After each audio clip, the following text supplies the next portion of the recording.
நெக்ஸானோட starting வேரியண்டா இந்த smart optional variant இருக்குது. முழுக்க முழுக்க ஒரு வேல்யூ ஃபார் மனி வேரியண்டா இருக்கிற மாதிரி இந்த ஸ்மார்ட் வேரியண்ட்டை டாடா பில்ட் பண்ணியிருக்கிறாங்க. சப் 4 மீட்டர் வெஹிக்கிள் கேட்டகரியில இந்த டாடா நெக்ஸான் எப்பவுமே ஒரு பெஸ்ட் செல்லிங் வெஹிக்கிளா இருக்குது. இதுக்கு காரணம் இந்த வண்டியோட ஸ்ட்ராங்கான பில்ட் குவாலிட்டி மற்றும் அன்லிமிட்டெட் சேஃப்டி ஃபீச்சர்ஸ் அப்படின்னே சொல்லலாம். இந்த ஸ்மார்ட் வேரியண்ட் பேஸ் வேரியண்டா இருந்தாலும் ஆல்மோஸ்ட் பார்க்கறதுக்கு டாப் வேரியண்ட் மாதிரி தான் இருக்குது. இதுக்கு காரணம் மல்டி ஃபங்க்ஷனல் டிஆர்எல் மற்றும் LED headlamp, LED tail lamp ஃபீச்சரும் பேஸ் வேரியண்ட்ல இருந்தே எல்லா வேரியண்ட்டுக்கும் கிடைக்கிற மாதிரி டாடா கொடுத்துருக்காங்க. Full and full high strength ஸ்டீலால தான் இந்த டாடா நெக்ஸானை பில்ட் பண்ணியிருக்கிறாங்க.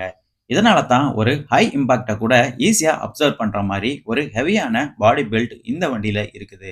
இதனால தான் குளோபல் என்கேப் கிராஷ் டெஸ்ட்லயும் இந்த டாடா நெக்ஸான் 5 ஸ்டார் ரேட்டிங் வாங்கியிருக்குது. பார்க்கறதுக்கே பியூட்டிஃபுல்லா இருக்கிற மாதிரி